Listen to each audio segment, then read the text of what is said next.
प्रभु समझाने लगे भरत जी को कि भैया कि रघुकुल रीति सदा चली आई, प्राण जाए पर बचन न जाए। भैया तुम्हें पता है कि ये हमारे रघुवंश की रीति है, हमारे रघुकुल की रीति है कि प्राण भले ही चले जाए पर बचन जाना नहीं चाहिए। मैंने पिताजी से वचन दिया है, मैया कैकेयी को वचन दिया है कि मैं 14 वर्ष का वनवास भोग कर ही वापस लौटूंगा, मैं उससे पहले नहीं जा सकता। भरत जी कहने लगे भैया अगर आप नहीं जाओगे तो मैं भी उस राजगद्दी पर नहीं बैठूंगा। प्रभु बोले एक काम करो, आप मेरी कढ़ामू ले जाओ, ले जा करके इन्हें सिंहासन पर स्थापित कर देना। आज भरत जी ने प्रभु के दोनों कढ़ामू लिए अपने सिर पर रख करके अयोध्या के लिए पैदल पैदल जाने लगे हैं।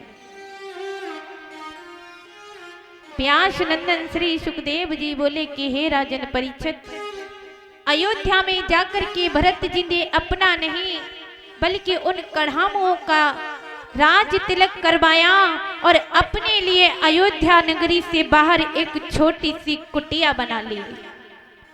बोली जब तक हमारे भैया अयोध्या में वापस नहीं आएंगे तब तक मैं भी अयोध्या में अपने पैर नहीं रखूंगा।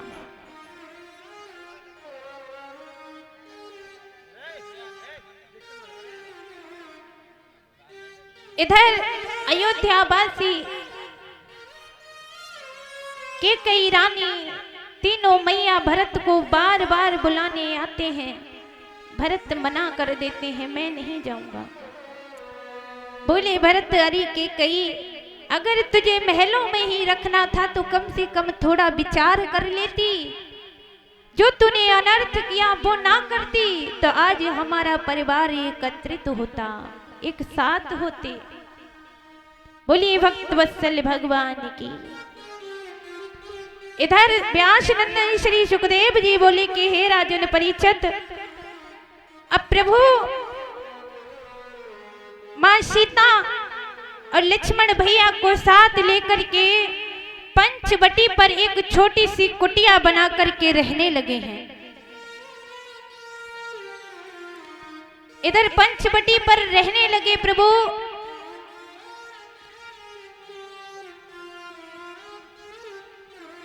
बड़ा अच्छे ही प्रकार से तीनों प्राणी अपना जीवन बिता रहे हैं। इधर महाराज रावण की जो बहन थी शूर्पणखा,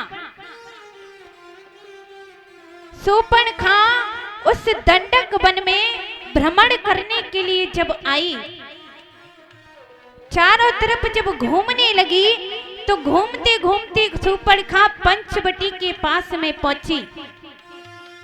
और जब पंचवटी के पास पहुंची मैयाओ तो उसने दूर से ही जब प्रभु श्री राम को देखा, प्रभु की सुंदरता को देखकर मोहित हो गई। सुंदर स्त्री का भेष धारण किया और भगवान के पास में पहुंची। पास में जाकर के हाथ जोड़कर विनती करने लगी कि हे महात्मन, भगवान साधु के भेष में थे। कहने लगी कि हे महात्मन, आप एक काम कीजिए, आपकी छवि, आपकी सुंदरता हमारे मन को भा गई है, आप मेरा एक छोटा सा प्रस्ताव स्वीकार कर लीजिए। और क्या बोली शूर्पणखा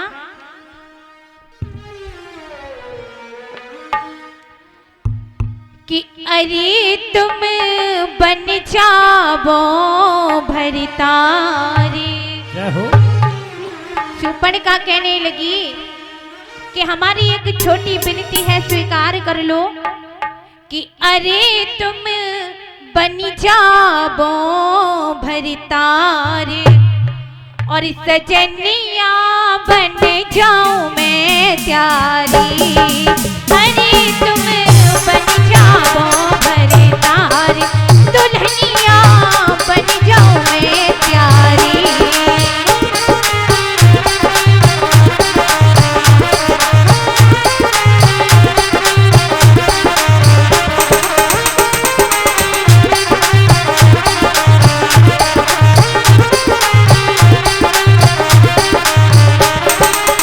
बन जाऊं मैं प्यारी सजनिया, बन जाऊं मैं प्यारी, अरे तुम बन जाओ भरतार, सजनिया बन जाऊं मैं प्यारी।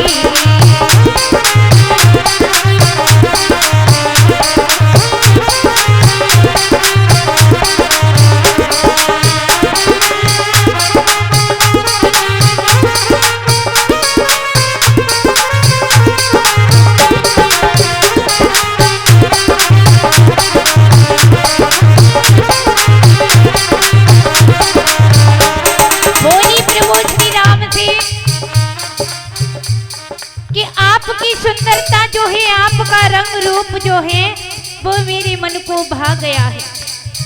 आप एक काम करो, आप हमसे विवाह कर लो। आप जैसा पुरुष और मेरे समान कोई नारी दूसरी इस दुनिया में नहीं है। आप भी सुंदर हैं, मैं भी सुंदर हूँ, जोड़ी बहुत अच्छी जमेगी। और क्या बोली? प्रभु बोले कि हमें तो पता नहीं तुम कहाँ की हो, कहाँ से आई हो, नाम क्या है, बिना जान पहचान के शादी नहीं कर सकते। तो आज शूपड़ खां बोली कि अगर जानना चाहते हो तो सुनो। लंकापति की मैं भगनी हूँ, सत्य कहूँ समझाए,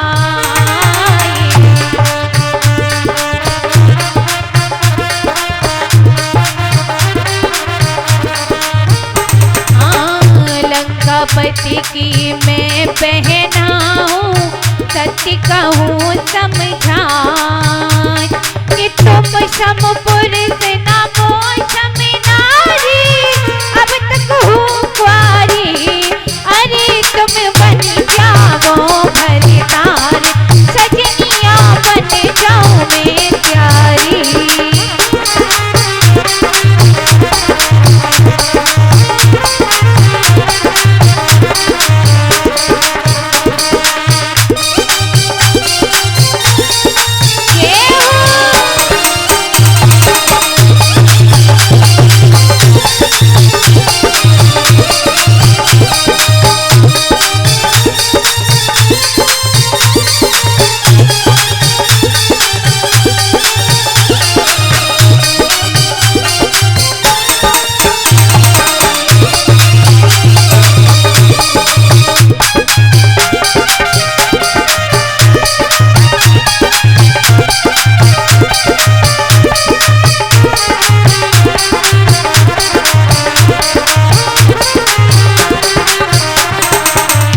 और बोली कि आगे सुनो। भारी आशा लगी जिगर में, शरण पड़ी हूँ आई,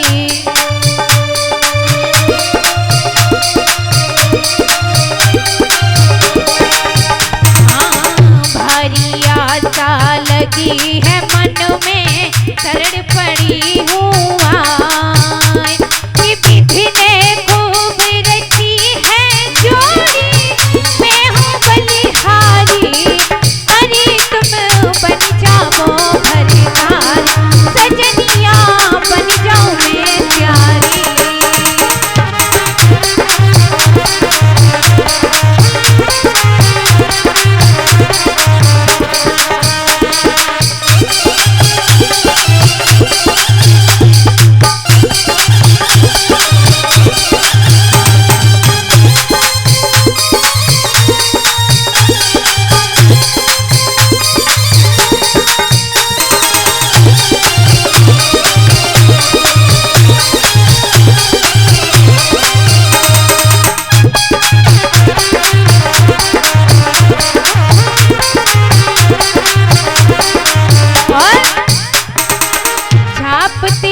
सब छीनो री मुझसे नैना मिलाएंगे, छाप तिलक सब छीनो री मुझसे नैना मिलाएंगे।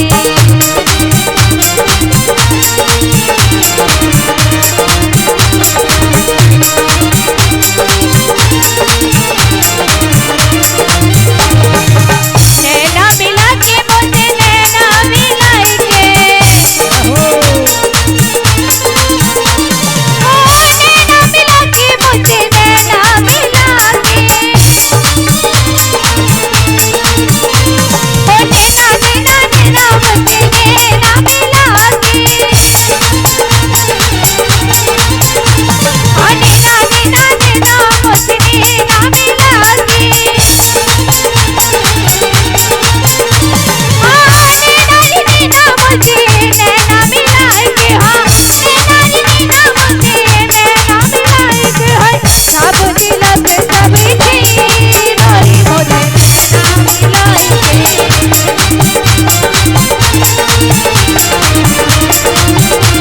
हाँ छाप तिलक सब छीनो री मुझसे नैना मिला के, छाप तिलक सब छीनो री मुझसे नैना मिला के, नैना नैना नैना नैना नैना